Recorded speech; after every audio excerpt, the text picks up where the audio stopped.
Hi guys, thanks for joining me. Let us talk about why I think Declan Rice needs to be very honest with Arteta about the limitations playing with Martin Zubemendi puts in as he's playing. Poor guy, he's probably trying to be professional and not moan and whine. But with everything we have at stake, I think, don't you, that Declan needs to go to the office and knock on Arteta's door and say, bro, you are killing me here. You're killing me, especially in certain games. Not every game. There's certain games where Zubemendi's lack of progressive football, Zubemendi's lack of tactical, just Premier League tactical nows. This is not. I think you can play how he plays in a lot of other leagues, and you won't be exposed. But in the Premier League, the fine margins mean you have to be on the ball completely. Remember Man U game. Remember Brentford game. Remember Wolves game. There's also another game. Remember the ghosting in the final. The guy is just not a presence in there. He doesn't show much leadership and doesn't take responsibility. And that is what we needed this season. Look at, despite the issues we've had with Hincapie on the left, look at how much passion and responsibility he shows. Going in 100%. 100%. He knows I have to fight for my life.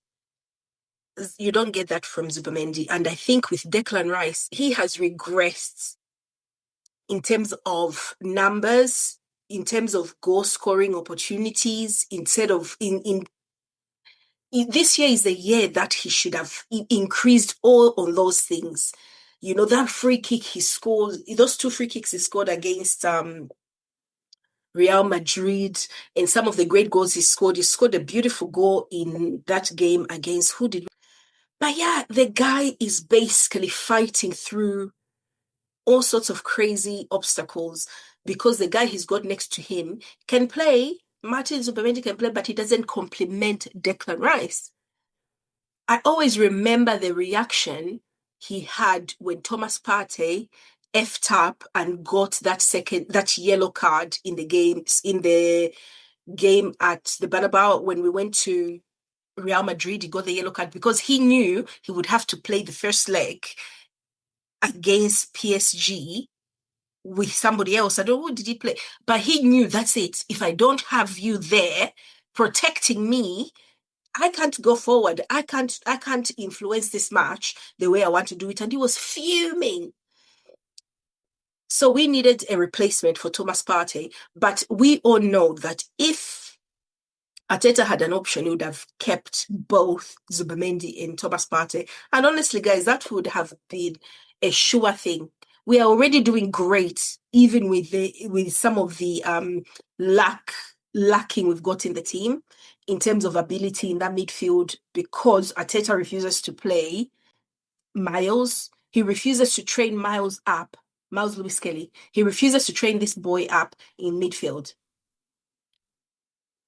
Someone was claiming that, it's because of his propensity to get red cards. And yellow cards, not reds, yellow cards. Yeah, that guy is a yellow magnet, The minute the ref sees him, he gives him a yellow. He doesn't even have to do much. But you can risk him, you can try him, bring him on second half, play him in the first half. If he gets a yellow within the first 20 minutes, bring him out at 60 minutes. But you can still utilize him and let him actually train up. And he has not done that. But that's because a few times he's had the opportunity to use him. He has needed him to play on the left back because Calafiori was not available. And then there was a time when Hincapie hadn't joined the club yet, or he wasn't really fitted in. Actually, he was. He played central centre back because Big Gabby was out. So he played there. It's either Big Gabby or Saliba. Both of them were like sort of, interchanging with injuries. And basically, Miles had to play on that left back position. But we are all desperate to see him play that centrally. I think that boy is exactly what we need. And I saw a rumor from Live Score earlier, which almost gave me a stroke. That is why I'm recording. Saying that Manchester United are looking at Miles Lewis Kelly. And we cannot have that. We can't have it. I'm so sorry. Unless you want to kill me, that will be absolutely a horrendous scenario for Miles to go and play for Manchester United. And not because I hate Manchester United, but losing such a talent because we've got a manager like Arteta who's favoritism. We all know it. No one is perfect, but Arteta is probably somebody who's more imperfect than he should be. You can't get everything right, but this guy gets a lot wrong. And it's covered up because actually he does well enough. And every season we see an improvement. We don't win, but you see an improvement. You can see the vision. But some of us who have watched Arsenal for a million years, 25, 30 years, anyway, who's counting? Some of us who've had to do this for a long time, we can see when some things are like, guys, can we try something? And this is exactly the time to jack in Martin in certain games and play Miles in there. Take a risk. Take a risk. Just take a risk. We need it. There'll be other games that are going to be coming up in the Premier League. Oh, let's see my fixture list for the Premier League. There'll be games. Right, our next game is Southampton, in fact. Play him in central midfield against Southampton, please, Teta, on the 4th of April. It's not ideal because it's away from home, definitely. But that is where I will know how serious this guy is. If he isn't, I mean, I am not obsessed with Arteta staying at Arsenal. I am not obsessed with him. But we need to see him improve. Because you can give him grace now, but if he doesn't do anything about Miles Lewis Kelly this season, he's going to do the same to Daumann, don't you? He's going to absolutely shaft Daumann as well. And we need to be really, really aware, because as much as we support, and I support Mikel all the way, but it's all the way with conditions. He is going to do the same thing. Did you see how he played last season? We knew he was a young boy and we tried not to get on him too much because we know he needs 2-3 seasons to become the man that we need him to become. This season he's regressed. Look at that boy who scored 2 goals against us in the League Cup. Nico O'Reilly. Are you telling me that Nico O'Reilly is better than Miles Lewis Kelly? Guess who's going to go to play for England instead of Miles Lewis Kelly? That boy.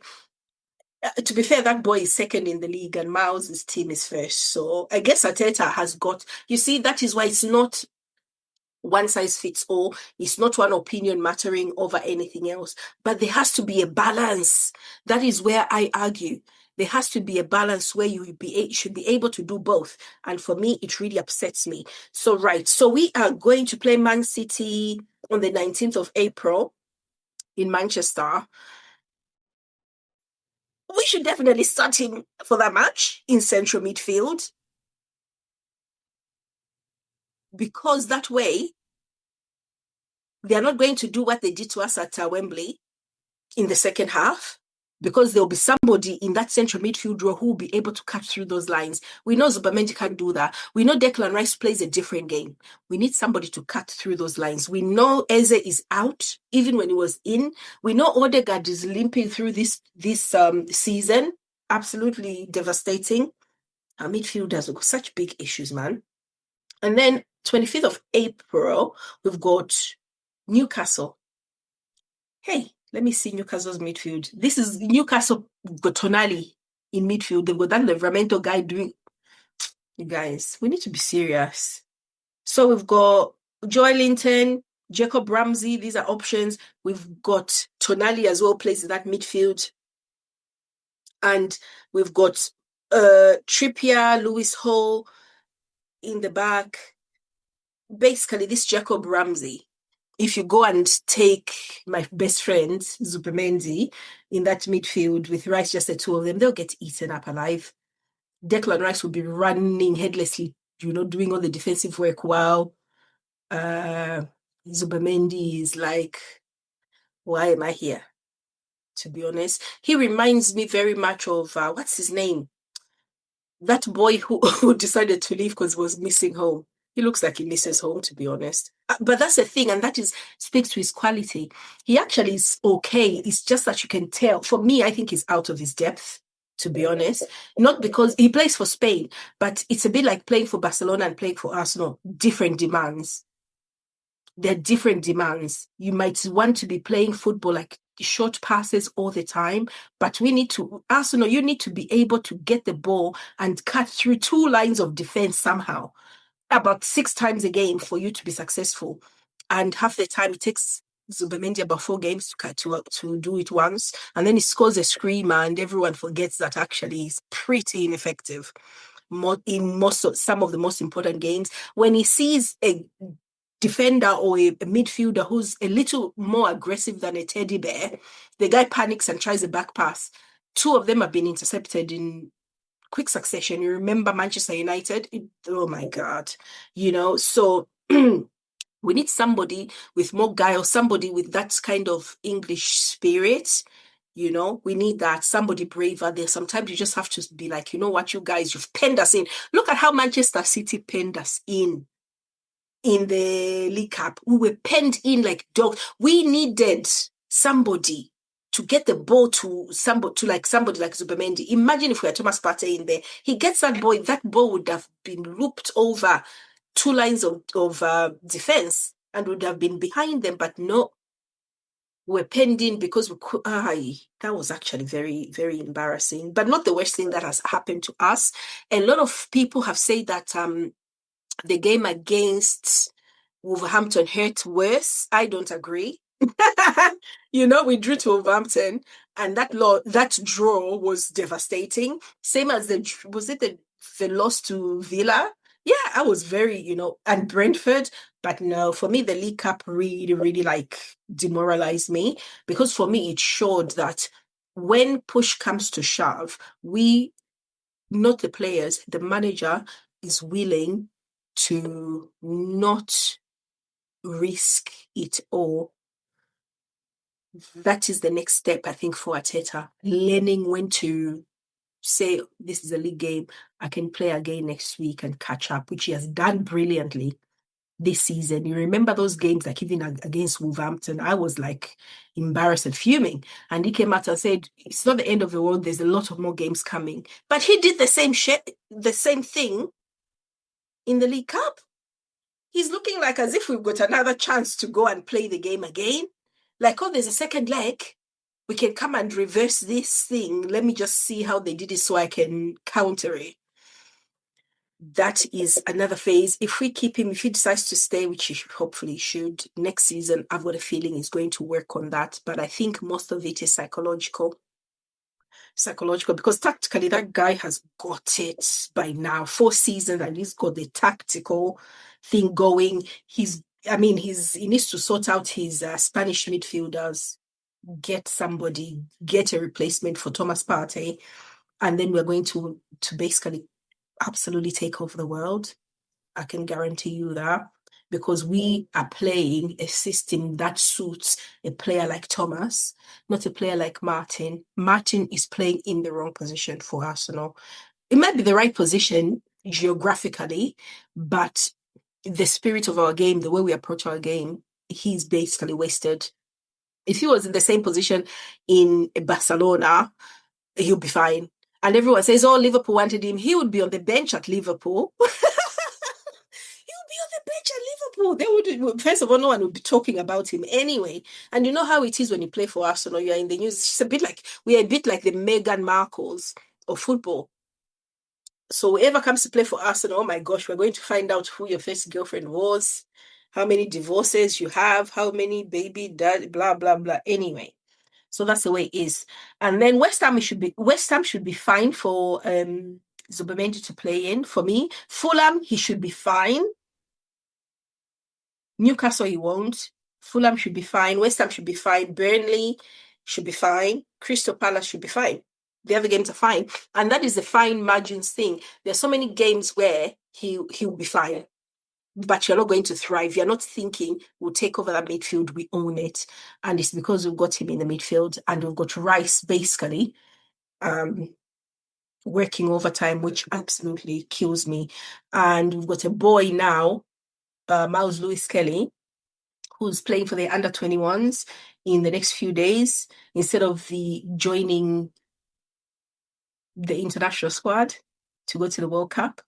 And he deserves it because of last season's performances, but this time he has been completely and utterly shafted by Arteta, which makes me absolutely sick, to be honest. I think it's disgusting what he's doing to him. And of course, we are going to defend it because we are so desperate for a trophy. We're not protecting the interests of probably our biggest assets. These kids are our assets. Waneri, assets. I don't mind him being on loan despite our gaps in creativity, because already the experience is going to bring back. Look at what happened with Saliba. We're going through some crazy battles, and he's come back years later and is absolutely one of our best players. So let us sacrifice Waneri for now. But Louis Kelly, we should not even. We have regressed that boy. And then we are insisting on playing. And I wanted to talk about Saka. With Bukayo Saka, I would absolutely prefer him not to be playing at the moment because we know he's got a wedding. The guy is busy looking at dress patterns for his wedding. But on a serious note, I would prefer him not to play because of his injuries that he's come back from. But I also understand why Arteta has to play him, because he knows, and I understand, in about 4 weeks' time, we can keep him fit and he is playing through his struggles. Those few games, the last 3 games where we are going to be under pressure, Bukayo Saka is going to be 100%. So if we keep him on the bench and be too careful, he comes back, then he has to find his match fitness. Match fitness is not about just running up and down. It's psychological as well, looking at moves, looking for opportunities. To be honest, our West games are coming in like 4 games' time. These ones are fine. Did you see how badly we did in the League Cup? That is how we'll be playing the last 4 games of the season to try and win the Premier League. And Manchester City, did you see how they turned up for the League Cup? That is how they'll be playing the next few games as well, because that is who they are. They are good at the end. We are good at the beginning, and we basically bottle it. We've bottled the last 3 seasons at the end of it all. So we need Saka fine. I prefer 100%, even when Saka is fit half the time on that right, I prefer Noni because of his lack of predictability. The guy is very unpredictable, beautifully unpredictable. And that is exactly how I want my wingers to be. Accuracy, not so much, but he is wonderful. He'll create opportunities. He'll create opportunities for like fouls, for penalties, whether it's on the left or right, is better on the right. But with also Trossard not being absolutely amazing, stick him on the left, and it's better than nothing. Because right now, we've got 0. You have to remember, we've got 0 creativity in our 10 and 8. 0. So if even our 7, is this 7? 7 is that side. 7 and 11, at least you need to have some excitement on one of the wings. Otherwise, what's the point? What is the point? Anyway, you guys. I wanted to complain about that, and just to say that it's about time Rice goes to Arteta and just basically makes it clear that if you sometimes, even as a manager, you need to be corrected.